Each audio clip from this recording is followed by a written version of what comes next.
کہتے ہیں یہ بریلوی لوگ آ کے لڑائی کرواتے ہیں، یہ سنی لوگ لڑواتے ہیں. یہ کتاب میرے ہاتھ میں تبلیغی جماعت کے مولوی اشرف علی تھانوی کی کتاب لکھی ہوئی ہے. بولے کس کی لکھی ہوئی ہے؟ اشرف علی تھانوی. ہم میں سناتا ہوں کون لڑواتا کون جھگڑا کرواتا ہے. ہندوستان میں 1857 سے پہلے کوئی ایک وہابی یا دیوبندی یا تبلیغی جماعت والا یا جماعت اسلامی والا ہو تو لا کے دکھاؤ جی. اٹھاؤ تاریخ. 1857 سے پہلے ہندوستان میں نہ وہابی تھا، نہ دیوبندی تھا، نہ تبلیغی جماعت تھی، نہ جماعت اسلامی تھی، نہ دیوبند تھا، نہ سہارنپور تھا، نہ ندوہ تھا، اور نہ یہ دلی میں بنا ہوا مرگھٹ تھا، مگر حضرت نظام الدین اولیاء کا گنبد. سبحان اللہ سبحان اللہ سبحان اللہ سبحان اللہ سبحان. یہ تھا کہ نہیں؟ جی. اگر چاہتے ہو ایک ہو جاؤ تو دلی چلو. 1857 کے بعد انگریزوں کے اشارے پر بننے والے مرگھٹ پہ لات مارو، نظام الدین اولیاء کے قدموں میں لپٹ جاؤ. سبحان سبحان ایک ہو جاؤ گے. سبحان.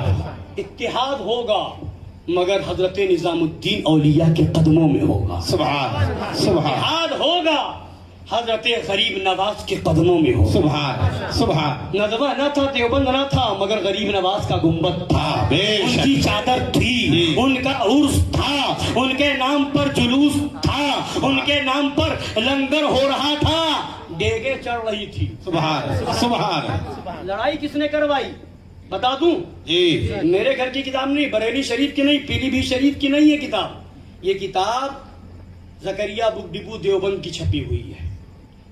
اس کے اندر لکھا کہ مولوی اسماعیل دہلوی نے تقویت الایمان لکھی اور علماء کو بلا کر کے میٹنگ کی اور ان کے سامنے تقویت الایمان پیش کی اور اس کے بعد کہا میں نے یہ کتاب لکھی ہے اور میں جانتا ہوں کہ اس میں بعض جگہ ذرا تیز الفاظ بھی آ گئے ہیں اور بعض جگہ تشدد بھی ہو گیا ہے. مثلا ان امور کو جو شرک خفی تھے شرک جلی لکھ دیا گیا ہے.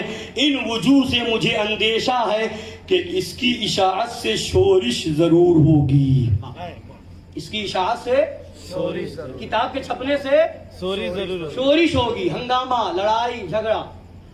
کتاب کے چھپنے سے کیا یاد رکھیے گا؟ کتاب کے چھپنے سے لڑائی. اور یاد اٹھا کے دیکھ لو تاریخ، تقویت الایمان کے چھپنے سے پہلے کوئی لڑائی نہیں تھی. جی جی جی. سب عرس کرنے والے تھے، سبحان. سب لنگر کرنے والے تھے، جی. سب درگاہوں پہ جانے والے تھے. یہ شرک بدعت کرنے والے یہ تبلیغی جماعت والے نہیں تھے.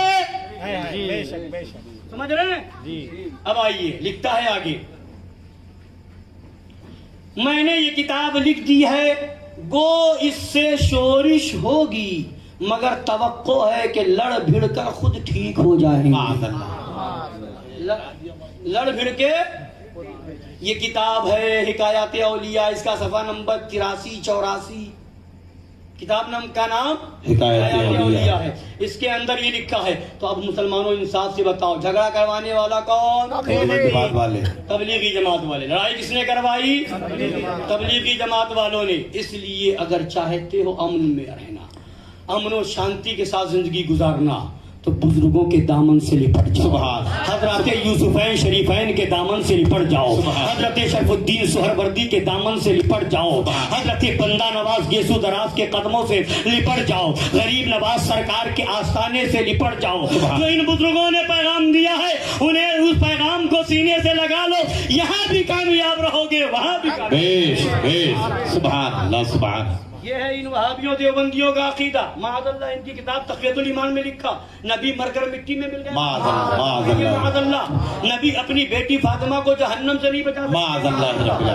یہ ان کی کتابوں میں لکھا ہے معاذ اللہ رب العالمین کہ نبی جس کا نام محمد یا علی ہو کسی چیز کا مالک و مختار نہیں. معاذ اللہ. ان کی کتاب میں لکھا ہے کہ جیسا علم نبی کو ہے ویسا بچوں پاگلوں جانوروں کو ہے. معاذ اللہ. ان کی کتاب میں لکھا ہے شیطان کا علم نبی کے علم سے زیادہ ہے. معاذ اللہ رب العالمین. بھلا بتائیے ایسا گندا عقیدہ رکھنے والے مسلمان ہوں گے؟ نہیں. بولیے مسلمان ہوں گے؟ نہیں. ان کی کتاب میں لکھا ہے کہ خدا جھوٹ بول سکتا ہے.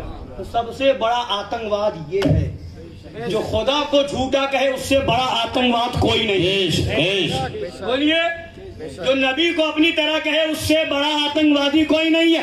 کل تک انہوں نے انگریزوں کے اشارے پر یہ کتابیں لکھی اور لوگوں کو لڑایا اور جھگڑا کروایا اور دیش کے اندر امن و شانتی کو برباد کیا. آج بھی آتنکواد میں پکڑے جانے والے یا تو دیوبند سے تعلق ہوتا ہے یا ندوہ سے ہوتا ہے. کوئی سنی کسی آتنکوادی تنظیم میں نہیں ہے. بے شک سبحان. اس لیے کہ غریب نواز نے امن و شانتی کا پیغام دیا ہے. حضرات یوسفین شریفین نے امن و شانتی کا پیغام دیا ہے. بندہ نواز گیسو دراز نے امن و شانتی کا پیغام دیا ہے.